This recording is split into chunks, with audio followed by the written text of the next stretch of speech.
नमस्कार दोस्तों, peak PCS के इस वीडियो में आप लोगों का स्वागत है। उम्मीद करते हैं सभी लोग बढ़िया होंगे। तो जैसा कि इसके पिछले वीडियो में हम लोगों ने जो है भारतीय भूगोल की श्रृंखला में पढ़ा था, जिसमें हम लोगों ने पढ़ा था, ये टॉपिक पढ़ा था जिसमें क्या था कि भारत की जो है अंतर्राष्ट्रीय सीमाएँ और पड़ोसी देश क्या थे। तो ये सारी चीज़ें जो है हम लोगों ने देख ली थी इसमें। तो अपने अगले टॉपिक में जो है हम लोग क्या देखेंगे, इसमें हम लोग देखेंगे जो है भारत के जो द्वीप समूह हैं और कौन-कौन से केंद्र शासित प्रदेश हैं तथा उनकी स्थिति क्या है और उनसे संबंधित जो पॉइंट एग्ज़ाम के पॉइंट ऑफ व्यू से इम्पोर्टेंट हैं, वो सारे हम लोग इसमें देखेंगे। तो कौन-कौन से हो जाएँगे ये तो सबको पता ही है कि 28 राज्य और 8 केंद्र शासित प्रदेश हैं, है ना? 8 हो जाएँगे यूटीज़, जिसमें से 4 तो ये लैंडलॉक्ड हो जाएँगे, लैंडलॉक्ड या जो है स्थलीय, बाकी 4 हो जाएँगे जो द्वीपीय देश के रूप में जो है शामिल किए गए हैं, है ना? तो सबसे पहले हम इनकी स्थिति देखेंगे। तो जैसा कि अपना एक तो ये लद्दाख हो जाएगा सबसे उत्तर में, ठीक है? लद्दाख के जस्ट नीचे जम्मू कश्मीर हो जाएगा, जो कि अभी केंद्र शासित प्रदेश ये भी है, ठीक है? तो ये लद्दाख की बात करें तो ये लद्दाख 2019 में और जम्मू कश्मीर ये दोनों जो है 2019 में केंद्र शासित प्रदेश बने हैं, ठीक है? इसके बाद एक हो जाएगा चंडीगढ़ और ये हो जाएगा दिल्ली, ये भी दोनों केंद्र शासित प्रदेश हैं, ठीक है? तो चंडीगढ़ की बात करें तो चंडीगढ़ यहाँ पर 3 जो है राज्यों की राजधानी बन जाती है। किसकी? एक तो जो है चंडीगढ़, दूसरा पंजाब और तीसरा हरियाणा। तो चंडीगढ़ जो है, चंडीगढ़ केंद्र शासित प्रदेश, चंडीगढ़, पंजाब और हरियाणा इन तीनों राज्यों की राजधानी है, ठीक है? और अगला हो जाएगा दिल्ली। तो दिल्ली तो एनसीआर क्षेत्र है ना? तो ये तो पूरे भारत की राजधानी है, तो ये भी एक केंद्र शासित प्रदेश माना गया है, ठीक है? तो इस प्रकार ये चारों हो जाएंगे, ठीक है? अगले कौन-कौन से हो जाएंगे? अगले की बात करें तो यहाँ पे देख सकते हैं आप, ये इस एरिया में जो है। एक तो कौन सा हो जाएगा, ये दादरा यहाँ पे स्थित हो जाएगा, जो कि गुजरात में है, ठीक है? और नगर हवेली की बात करें तो गुजरात और मध्य प्रदेश की सीमा पर स्थित है नगर हवेली, है ना? और दमन हो जाएगा, ये बिल्कुल खाड़ी के जस्ट पास में है। और अगर बात करें दादरा एवं नगर हवेली तथा दमन एवं दीव में राजधानी की, तो दमन राजधानी हो जाएगी। कौन सी? दमन राजधानी मानी जाती है। और दीव जो कि ये खाड़ी में है ना? तो ये यहाँ पे खाड़ी में हो जाएगा दीव। बाकी तीनों जो है स्थल पर हैं, बाकी दीव जो है ये जल में स्थित है ना? अरब सागर में स्थित है। तो इस प्रकार से ये दादरा नगर हवेली एवं दमन एवं दीव हो जाएंगे। बाकी अगर बात करें यहाँ पे पुदुचेरी, है ना? तो ये पुदुचेरी हो जाएगी राजधानी। और बात करें अगर ये पुदुचेरी जो है, ये केवल तमिलनाडु में नहीं, ये इसके अलावा 3 अन्य राज्यों में स्थित है, ठीक है? इसकी जो है क्षेत्र है। तो इसका अगर विस्तार माना जाता है तो एक तो ये आंध्र प्रदेश हो जाता है, फिर ये तमिलनाडु और केरल, इन तीनों राज्यों में जो है स्थित मानी जाती है, ठीक है? तो आंध्र प्रदेश में पुदुचेरी का कौन सा भाग है? तो यनम हो जाएगा, ठीक है? तो यनम पुदुचेरी का भाग है, जो कि आंध्र प्रदेश में स्थित है। फिर तमिलनाडु पुदुचेरी, अगर पुदुचेरी की राजधानी की बात करें तो तमिलनाडु में स्थित पुदुचेरी जो है उसको राजधानी कहते हैं, ठीक है? तो ये राजधानी क्षेत्र हो जाएगा। और तीसरा कराईकल हो जाएगा, जो कि तमिलनाडु में ही स्थित है, ये भी पुदुचेरी का भाग है। और एक भाग केरल में पड़ता है, इसको हम लोग माहे कहते हैं, ठीक है? तो माहे केरल में पड़ता है और ये भी पुदुचेरी का भाग है। तो इस प्रकार जो है, अगर पूछा जाता है कि पुदुचेरी कहाँ पे, कौन से राज्य में स्थित है, तो ये 3 राज्यों में स्थित है। यनम आंध्र प्रदेश में हो जाएगा, माहे केरल में हो जाएगा, और पुदुचेरी जो है, पुदुचेरी और कराईकल ये दोनों तमिलनाडु में है, ठीक है? और अगर ये पूछा जाएगा कि राजधानी क्या है, तो राजधानी पुदुचेरी हो जाएगी तमिलनाडु में जो कि स्थित है, ठीक है? और एक चीज़ यहाँ पे ये ध्यान रखना कि कभी-कभी जो है क्रम पूछ लेता है कि ऊपर से नीचे, उत्तर से दक्षिण जो है पुदुचेरी के क्षेत्रों का नाम बताओ। तो सबसे पहले यनम आएगा, जो कि आंध्र प्रदेश में है। दूसरे नंबर पर पुदुचेरी आएगा, जो कि तमिलनाडु में है। तीसरे नंबर पर माहे आएगा, जो कि केरल में है। और फिर सबसे लास्ट में चौथे नंबर पे दक्षिण भाग सबसे कौन सा हो जाएगा, तो ये कराईकल हो जाएगा तमिलनाडु में। इसी प्रकार जो पूछ लेता है कभी-कभी दक्षिण से उत्तर की ओर, तो दक्षिण से उत्तर यही सीक्वेंस उल्टा हो जाएगा। सबसे पहले कराईकल आ जाएगा, इसके बाद माहे केरल का आ जाएगा, फिर तमिलनाडु से ये भाग आ जाएगा पुदुचेरी, और फिर इसके बाद जो आ जाएगा अपना यनम, है ना?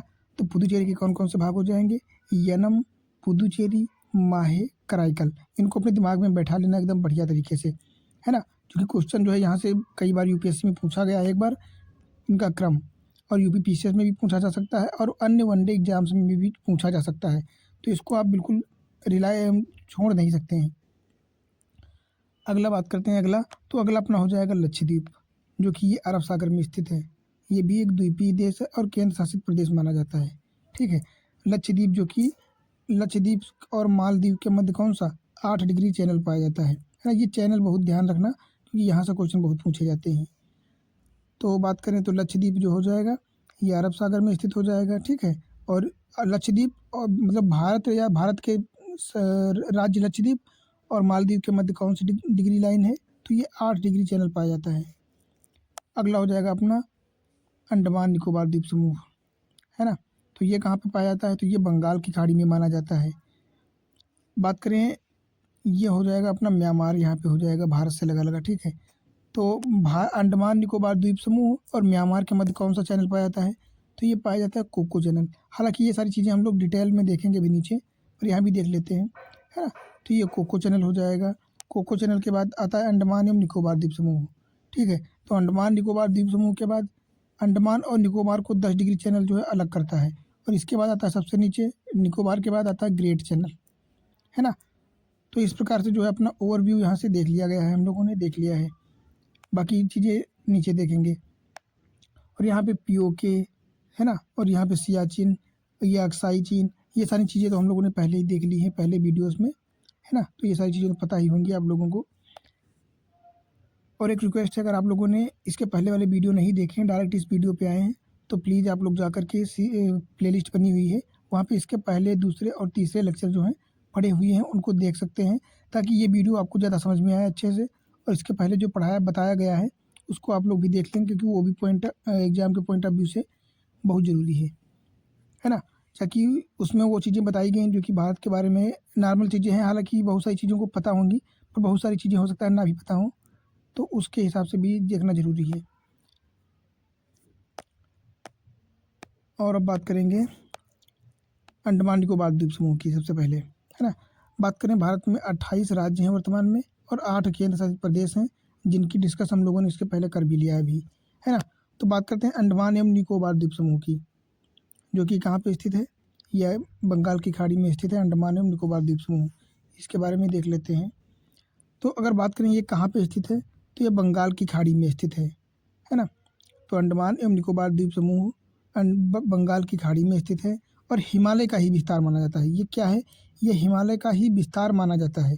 कैसे विस्तार माना जाता है, मैं आपको दिखा देता हूँ थोड़ा सा। ऐसे ये हो जाएगा अपना, क्या हो जाएगा, ये मान लेते हैं अपना क्या है, ये हो जाएगा अपना हिमालय। ठीक है, और ये जो है उत्तरांचल हिमालय हो जाएगा। तो इसी का भाग है, बस यहाँ पे इतने में दिखाई नहीं पड़ता है, ये इतने में दिखाई नहीं पड़ता है। ठीक है, ये चूँकि जलमग्न है भाग, तो ये दिखाई नहीं पड़ता है, लेकिन इसके बाद हम लोगों को फिर से दिखाई पड़ने लगता है आगे, है ना। तो इसी का ये विस्तार हम लोग मान लेते हैं, ये ऐसे ऐसे, जिसमें से क्या हो जाता है कि कुछ भाग जो है ऐसे ऐसे भाग दिखाई देने लगते हैं जो जल के ऊपर आ जाते हैं, बाकी जलमग्न रहते हैं। तो इसी प्रकार से ये नीचे का भाग अंडमान हो जाता है, निकोबार हो जाता है, और ऊपर का भाग ये अंडमान माना जाता है। ठीक है, और यहाँ पे 10 डिग्री चैनल से अलग होता है। तो इसको हम लोग क्या कहते हैं कि ये जो है ये हिमालय का ही विस्तार है अपना। ठीक है, और ये एक आर्क के रूप में होता है ऐसे, इसको इसलिए हम लोग इसको आर्कीपिलागो भी कह देते हैं, है ना। तो अंडमान निकोबार द्वीप समूह जो है ये आर्कीपिलागो प्रकार का द्वीप है ना। और इसी को हम लोग कहते हैं अराकानियोमा, अराकानियोमा का विस्तार माना जाता है इसको, है ना। तो इस प्रकार आप लोग समझ गए होंगे कि ये हिमालय का ही विस्तार है। बस कैसे बना है ये आप लोगों ने देख ही लिया, है ना। ये ऐसे अपना हिमालय हो जाएगा और ये अपना उत्तरी हिमालय हो जाएगा, उत्तर पूर्वी हिमालय, और फिर इसी का ये विस्तार माना जाता है ये। तो वही यहाँ पे लिखा गया है कि ये हिमालय का ही विस्तार है और ये इस प्रकार से आर्कीपिलागो बना हुआ है ना।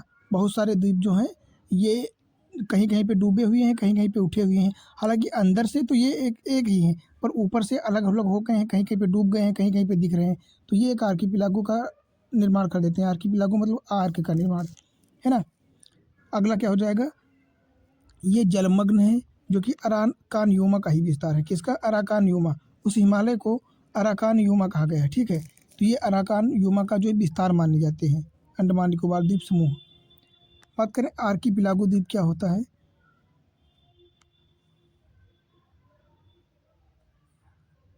तो आर्कीपिलागो द्वीप चाप होता है ना।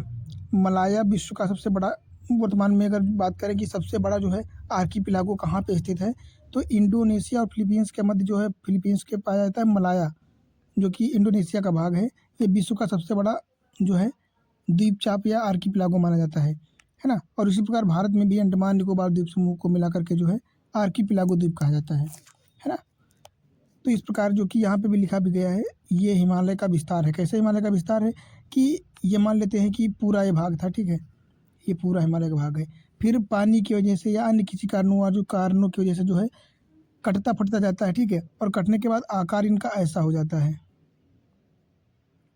जिसमें से कुछ भाग जलमग्न हो जाता है और कुछ भाग दिखाई देता है। तो जो भाग दिखाई देता है वो एक टापू के रूप में बन जाता है, और इसी को जो है द्वीप समूह बना जाता है, बन जाता है। तो ये जो है क्या है, हिमालय का ही विस्तार है, जिसको हम लोग कहते हैं अराकान यूमा का विस्तार। फिर यहाँ पे कुछ पॉइंट ये देखने वाले हैं कि बदले गए नाम। तो अंडमान निकोबार द्वीप समूह में कुछ ऐसे द्वीप हैं जिनका वर्तमान में नाम चेंज कर दिया गया है ना। तो वो 3 द्वीप हैं, कौन कौन से? एक तो अपना रॉस द्वीप हो जाएगा, नील द्वीप हो जाएगा और हेवलॉक द्वीप हो जाएगा, है ना। तो रास द्वीप का नाम क्या रख दिया गया वर्तमान में? रास द्वीप का नाम चेंज करके रख दिया गया नेताजी सुभाष चंद्र बोस द्वीप।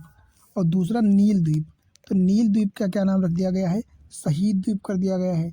और हैवलॉक द्वीप का स्वराज्य द्वीप कर दिया गया है। इस प्रकार इन तीनों द्वीपों का जो है नाम चेंज कर दिया गया है ना। तो अब हम लोग रास द्वीप की जगह पर नेता सुभाष चंद्र बोस द्वीप कहते हैं, नील द्वीप की जगह पर शहीद, और हैवलॉक के जगह स्वराज द्वीप जो है कहते हैं। फिर बात करते हैं बैरन ज्वालामुखी। तो अंडमान निकोबार द्वीप समूह में जो है एक बैरन ज्वालामुखी है। कौन सा? बैरन, जो कि मध्य अंडमान और उत्तरी अंडमान के मध्य अंडमान में पाया जाता है, ठीक है। तो ये जो है भारत या बंगाल की खाड़ी तथा दक्षिण एशिया का एकमात्र सक्रिय ज्वालामुखी है।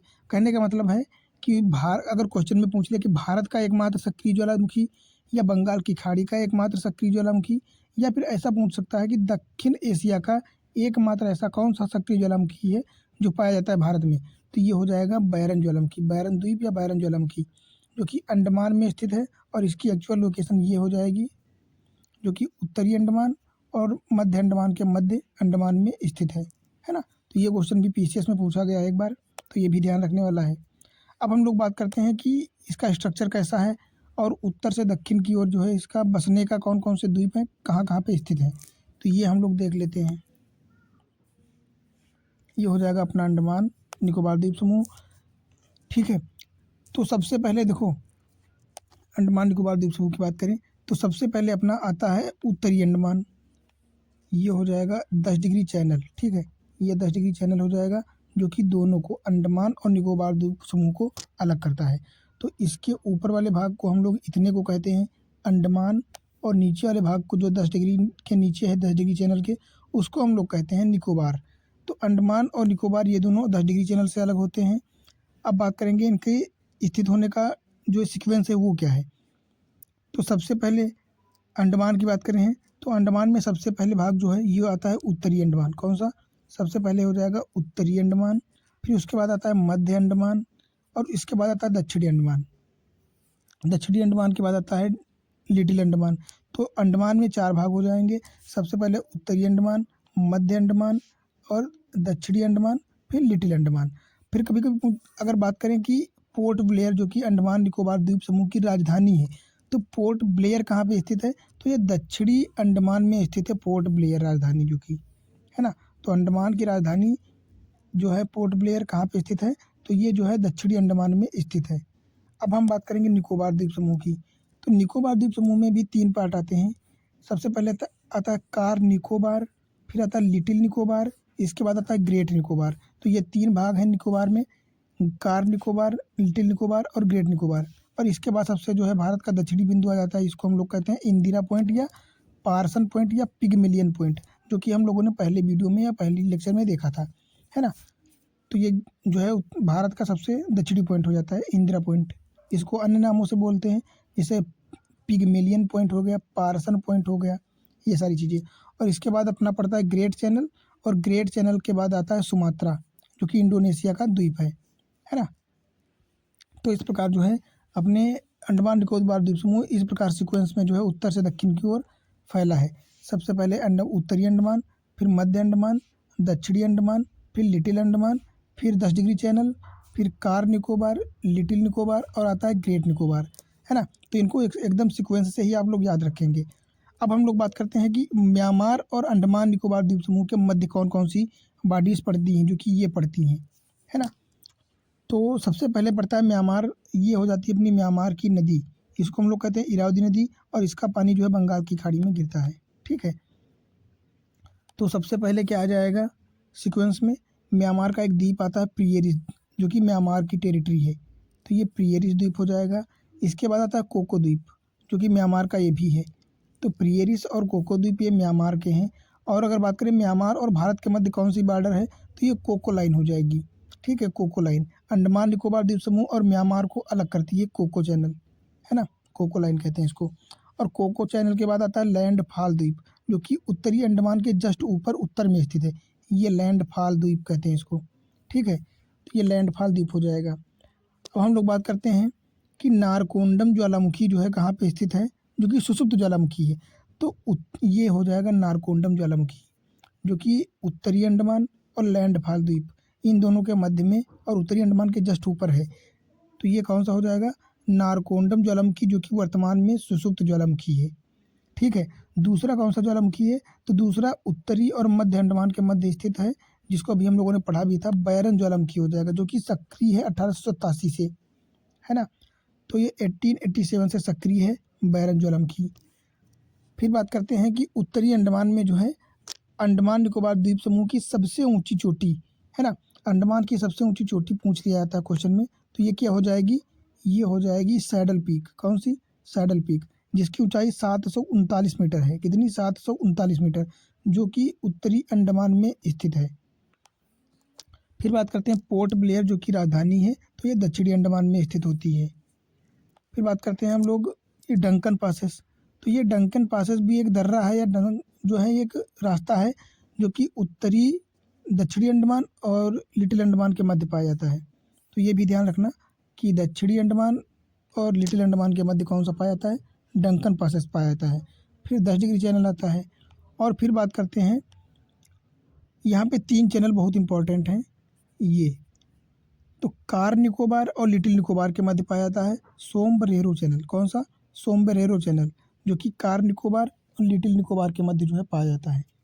फिर बात करते हैं लिटिल निकोबार और ग्रेट निकोबार, इनके मध्य जो चैनल पाया जाता है, जो लाइन पाई जाती है, इसको हम लोग कहते हैं सेंट जॉर्ज चैनल। क्या कहते हैं, सेंट जॉर्ज चैनल। और इसके बाद आता है अपना ग्रेट निकोबार, और ग्रेट निकोबार में एक चोटी स्थित है, जो कि सबसे ऊंची निकोबार की चोटी हो जाएगी, तो इसको हम लोग माउंट थुलियट कहते हैं। ये अंडमान की दूसरी और निकोबार की सबसे ऊंची चोटी हो जाएगी, माउंट थुलियट चोटी, है ना। इसके बाद पड़ता है अपना ग्रेट चैनल, और ग्रेट चैनल से जो है सबसे लास्ट का दक्षिण में हो जाता है सुमात्रा, जो कि इंडोनेशिया का क्षेत्र है। तो इस प्रकार जो है ये सारी चीज़ें अपना अंडमान एवं निकोबार द्वीप समूह कंप्लीट हो जाता है ना। उम्मीद करते हैं आप लोगों को जो है समझ में आया होगा सही से। और अगर इसको मैप पे देखने की बात करें, तो मैं आप लोगों को मैप पे भी दिखा देता हूँ कि कैसे सिस्टम है इसका। तो ये है अपना मैप, जिस पे हम लोगों ने देखा भी था, है ना, कि ये इरावदी का मुहाना हो जाएगा, और यहाँ पे जो है प्रियरिस उत्तरी चैनल प्रियरिस द्वीप हो जाएगा म्यांमार का। इसके बाद जो कोको द्वीप आ जाएगा, ये ग्रेट कोको द्वीप म्यांमार का हो जाएगा। ये हो जाएगा अपना अंडमान, और ये हो जाएगा निकोबार। तो ये हो जाएगा 10 डिग्री चैनल, इसके ऊपर का ये भाग जो हो जाएगा ये अंडमान हो जाएगा, और इसके नीचे का जो हो जाएगा ये हो जाएगा निकोबार द्वीप समूह। 10 डिग्री चैनल के पास जो है अलग करता है उस सागर को हम लोग कहते हैं अंडमान सागर, ठीक है। और बाकी चीज़ें तो हम लोगों ने देखी ही थी, तो बस यही सारी चीज़ें हैं। जैसे ये नारकोंडम ज्वालामुखी हम लोगों ने देखा था, है ना, और लैंडफॉल द्वीप भी देखा था। उत्तर अंडमान बैरन द्वीप ज्वालामुखी ये भी देखा था, जो कि सक्रिय ज्वालामुखी सबसे ज़्यादा है। फिर मध्य अंडमान आता है, फिर दक्षिणी पिल्लांग द्वीप भी आता है, फिर आता है लिटिल अंडमान, है ना, और फिर 10 डिग्री चैनल, फिर कार निकोबार आता है, फिर लिटिल निकोबार आता है, और फिर ग्रेट निकोबार द्वीप समूह आता है। तो इस प्रकार जो है अंडमान निकोबार द्वीप समूह है, जिसको आप अपने हिसाब से भी मैप पे देख सकते हैं एकदम बढ़िया तरीके से, है ना। क्योंकि इसमें कुछ पॉइंट ऐसे भी लिखे हैं जो कि पॉइंट एग्जाम के पॉइंट ऑफ व्यू से ज़रूरी उतना नहीं है, तो मैंने सिर्फ उन्हीं उन्हीं चीज़ों को लिखा है जो एकदम ज़रूरी है, जो पूछे जा सकते हैं, है ना। तो चलते हैं अपने दूसरे द्वीप समूह पर। अब हम लोग बात करेंगे जो है लक्षद्वीप केंद्र शासित प्रदेश की, ये भी बहुत इंपॉर्टेंस है ना। बात करें लक्षद्वीप केंद्र शासित प्रदेश की, तो ये जो है इसका दूसरा नाम की बात करें तो इसको हम लोग कहते हैं लक्काद्वीप मिनिकाय अमीनी द्वीप समूह। ये 3 भागों में बटा हुआ है ना, तो इसलिए इसको 3 भागों में बांटा गया है। एक तो लक्काद्वीप हो जाएगा, एक तो मिनिकाय हो जाएगा, तीसरा अमीनी द्वीप समूह हो जाएगा। तो इसलिए टोटल नाम इसका कहा जाता है लक्काद्वीप मिनिकाय अमीनी द्वीप समूह। अगर बात करें तो यहाँ पे टोटल 36 जो है द्वीप हैं, जिसमें से अगर बात करें कि कहाँ पे लोग रहते हैं, बस्तियाँ कहाँ पे हैं, तो केवल 10 द्वीप समूह ऐसे हैं जहाँ पे लोग रहते हैं, जनजातियाँ रहती हैं। बाकी 26 जो है वो निर्जन है, वहाँ पे कोई निवास नहीं करता है ना। ऐसे ही पड़े हैं, वहाँ पे बहुत सारे खतरनाक खतरनाक जानवर हैं, जीव जंतु हैं, वहाँ पे कोई रहता नहीं है। ठीक है, दूसरा बात करते हैं केंद्र शासित प्रदेश लक्षद्वीप की बात करें तो ये अरब सागर में स्थित है ना। जैसे अंडमान निकोबार द्वीप समूह बंगाल की खाड़ी में स्थित था, ये अरब सागर में स्थित है।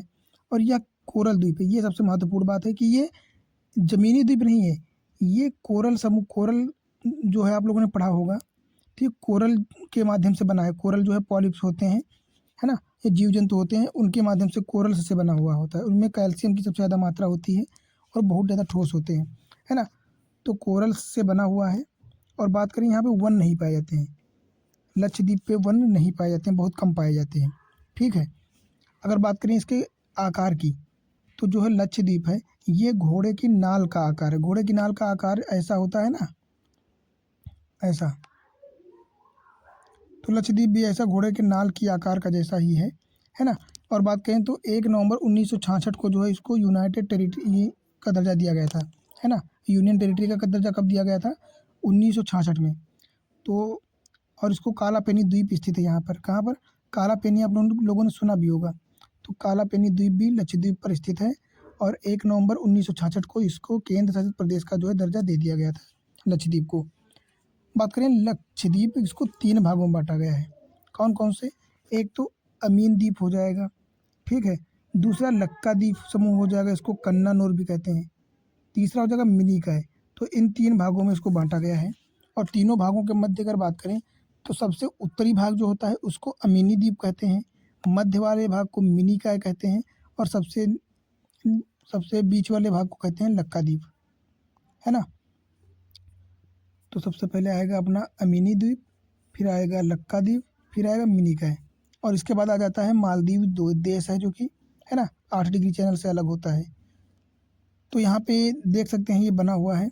अगर बात करें राजधानी क्या है अंडमान निकोबार लक्षद्वीप की, तो इसकी राजधानी कवारत्ती हो जाएगी। कौन सी? कवारत्ती। और कवारत्ती कहाँ पर स्थित है? तो ये कवारत्ती जो है स्थित है, ये लक्काद्वीप में आती है। कहाँ पे? लक्काद्वीप में, है ना। अब चाहें तो इसको, इस मैप को भी ऐसे ही बिल्कुल बना सकते हैं, है ना, अपने सहजता के लिए। तो अगर बात करें कि अमीनी द्वीप और लक्काद्वीप, है ना, इनके मध्य में भी एक रेखा, मतलब ऐसे विभाजित नहीं करती है पर इसको एक मान लिया जाता है। बात करें लक्काद्वीप और अमीनी द्वीप या मिनी द्वीप, है ना, लक्काद्वीप और मिनी द्वीप को कौन अलग करता है? तो इनको अलग करती है 9 डिग्री चैनल, ठीक है। और मिनिकॉय और मालदीव को अलग करती है 8 डिग्री चैनल। तो यह ध्यान रखना कि भारत और मालदीव अगर पूछता है तो भी 8 डिग्री चैनल होगा आपका। अगर पूछता है लक्षद्वीप और मालदीव के मध्य कौन सा चैनल जो है एक दूसरे को अलग करता है, तो ये भी 8 डिग्री चैनल होगा। और मिनिकॉय और मालदीव के मध्य में भी 8 डिग्री चैनल ही आएगा। तो इस प्रकार से जो है ये हो जाएगा, है ना। ये अमीनी द्वीप हो जाएगा अपना, और ये अपनी राजधानी हो जाएगी लक्षद्वीप की कवारत्ती। और कवारत्ती के जस्ट नीचे एक अगाती है। अगाती में आप लोगों ने पढ़ा भी होगा कि हवाई अड्डा स्थित है। तो लक्षद्वीप का हवाई अड्डा कहाँ पे स्थित है? लक्काद्वीप द्वीप पर जो है अगाती हवाई अड्डा स्थित है ना। इसके बाद आता है अपना मिनिकॉय आ जाता है लक्षद्वीप के। तो इस प्रकार जो है अपना लक्षद्वीप ये कंप्लीट हो जाता है। इसमें इतनी सारी चीज़ें जो हैं। अगर बात करें इसके मैपिंग की, तो हम लोग मैप पे भी देख लेते हैं एक बार। ये हो जाता है अपना जो है मैप पे लक्षद्वीप, है ना। ये 8 डिग्री चैनल हो जाता है और इसके नीचे जो है मालदीव आ जाता है। तो ये केरल के जस्ट जो है पश्चिम में स्थित है। और अगर बात करें यहाँ पे तो ये कवारत्ती इसकी राजधानी हो जाती है लक्षद्वीप की, है ना। और यहाँ पे बहुत सारे द्वीप हैं, जैसे इनके नाम भी लिखे गए हैं, तो पर उनको पढ़ने की नाम याद रखने की आपको ज़रूरत ज़्यादा है नहीं। ये यहाँ पे कालपेनी द्वीप है, कालापेनी द्वीप, ये सुहेली द्वीप हो जाएगा, है ना। तो इस प्रकार से बाकी सारे द्वीप हैं, ये अपना अमीनी द्वीप हो जाएगा, ये लक्का द्वीप हो जाता है और ये मिनिकॉय द्वीप हो जाता है। तो इस प्रकार जो है ये सारे द्वीप समूह हैं, जो कि इम्पोर्टेंट चीज़ें हम लोगों ने पहले ही देख ली थी, है ना। तो बाकी इसमें कुछ ज़्यादा पढ़ने वाला नहीं है, बाकी आपकी इच्छा हो तो आप देख सकते हैं, ऐसा कोई वो नहीं है ना। चलते हैं अपने पॉइंट एग्जाम पे, कुछ और चीज़ देखते हैं। अब हम लोग देखेंगे अगली चीज़ क्या देखेंगे, अब हम लोग देखेंगे अन्य जो राज्य केंद्र शासित प्रदेश हैं जिसमें बात करें तो ये हो जाएगा पुदुचेरी। तो इसमें हम लोगों ने पढ़ भी लिया था पुदुचेरी के बारे में। तो इसमें देखा था हम लोगों ने कि पुदुचेरी जो है 3 राज्यों में स्थित है। एक तो अपना आंध्र प्रदेश हो जाएगा, दूसरा अपना तमिलनाडु हो जाएगा और केरला हो जाएगा, है ना। जैसा कि ये आंध्र प्रदेश हो जाएगा, ये केरल हो जाएगा और ये तमिलनाडु हो जाएगा। अगर बात करें उत्तर से दक्षिण का क्रम, तो सबसे पहले पड़ता है यनम, जो कि आंध्र प्रदेश में स्थित है। पुदुचेरी तमिलनाडु में स्थित है। माहे केरल में आता है और तमिलनाडु में आता है लास्ट वाला कराईकल। और इसको अगर उल्टा करना हो तो सीक्वेंस उल्टा कर देंगे, है ना। दक्षिण से उत्तर भी पूछ सकता है। यहाँ पे एक चीज़ यह ध्यान रखना कि जो पुदुचेरी पड़ता है ये 12 डिग्री चैनल पर पड़ता है। कितने? 12 डिग्री की सीधी रेखा पर जो है पुदुचेरी पड़ता है। और ये तमिलनाडु में स्थित है, जो कि पुदुचेरी की एक्चुअल में राजधानी भी है। बस इतना ही यहाँ से ध्यान रखना है, बाकी इसके अलावा यहाँ से कुछ नहीं इम्पोर्टेंट ज़्यादा है, ठीक है। अगला बात करेंगे दादरा एवं नगर हवेली एवं दमन एवं दीव।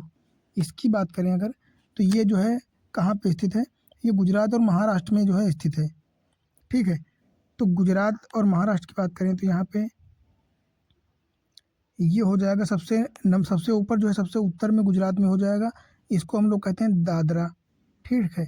और दमन की बात करें तो दमन कहाँ पे हो जाएगा, ये 3 नंबर पे दमन हो जाएगा, जो कि गुजरात में ही स्थित है और पानी और जो है स्थल पर जो है थोड़ा सा स्थित है। फिर आता है अपना नगर हवेली। तो नगर हवेली महाराष्ट्र और गुजरात की सीमा रेखा पर स्थित है, ठीक है। और नगर हवेली को ही हम लोग क्या कहते हैं, इसकी राजधानी कहते हैं, ठीक है। और अपना दीव कहाँ पे हो जाएगा, तो दीव हो जाएगा गुजरात में, यहाँ पे खाड़ी में हो जाएगा, खंभात की खाड़ी, है ना। तो ये खाड़ी में हो जाएगा, अरब सागर में स्थित है। तो इस प्रकार से जो है ये अपना हो जाएगा दादरा नगर हवेली एवं दमन दीव। अब हम लोग बात करेंगे, अगला टॉपिक अपना हो जाएगा जिसमें दूसरी चीज़ें देखेंगे। तो इस प्रकार से जो है इसमें हम लोगों ने अपने सारी चीज़ें देख ली हैं। क्या क्या देख लिया है, अपना एक तो सारे द्वीप समूह देख लिए हैं और उनसे संबंधित जो इम्पोर्टेंट पॉइंट थे, पॉइंट एग्जाम के पॉइंट ऑफ व्यू से, वो सारे तो हम लोगों ने देख लिए हैं। केंद्र शासित प्रदेशों से संबंधित चीज़ें देख ली है ना, उनकी स्थिति देख ली है। बाकी ज़्यादा कुछ इंपॉर्टेंट है नहीं। और इसके बाद हम लोगों को अगला टॉपिक पढ़ना है, जिसमें हम लोग क्या देखेंगे, ये बहुत ज़्यादा इंपॉर्टेंट होने वाला टॉपिक। तो इसमें हम लोग देखेंगे भारत का भूगर्भिक विकास कैसे हुआ है ना। कौन कौन सी शैलें हैं, कौन कौन सी चट्टानें जो हैं वो कैसे उनका विकास हुआ है, उनका क्रम क्या है ना। तो भारत की शैलें हम लोग देखेंगे इसमें। फिर आर्कियन हो या पुराण हो, फिर द्रविड़ हो या फिर आर्य हो, ये सारी शैलें देखेंगे, है ना। कैसे दक्कन के प्लेटू का निर्माण हुआ, कैसे हिमालय का निर्माण हुआ, ये सारी चीज़ें देखेंगे, है ना। तो ये बहुत ही इंपॉर्टेंट होने वाला है। और बाकी इस वीडियो में यहीं तक, अगले वीडियो में हम लोग अगली चीज़ें देखेंगे। और आप लोगों से रिक्वेस्ट है कि प्लीज़ वीडियो को लाइक कर दीजिए, है ना। और चैनल को भी सब्सक्राइब कर लीजिए, ताकि इस प्रकार की आने वाली जो है अन्य वीडियोस आप लोगों को मिलती रहें, है ना। क्योंकि इसके साथ ही मैं अभी जल्दी ही जो है पॉलिटी की सीरीज़ भी स्टार्ट करने वाला हूँ, है ना। और मेंस की बात करें तो मेंस में हम लोगों ने जो है इंडियन सोसाइटी हो गया, जीएस पेपर 4 एथिक्स हो गया, गवर्नेंस हो गया, है ना। इस प्रकार के टॉपिक तो हम लोगों ने कंप्लीट ही कर लिए हैं। अभी एथिक्स में जो है आंसर राइटिंग करानी है, फिर केस स्टडी सॉल्व कराना है। तो ये सारी चीज़ें आप लोगों को टाइम टू टाइम मिलती रहेंगी, चैनल को सब्सक्राइब कर लेंगे तो, है ना। बाकी यहीं तक मिलते हैं अगली वीडियो में अगले टॉपिक के साथ अपने।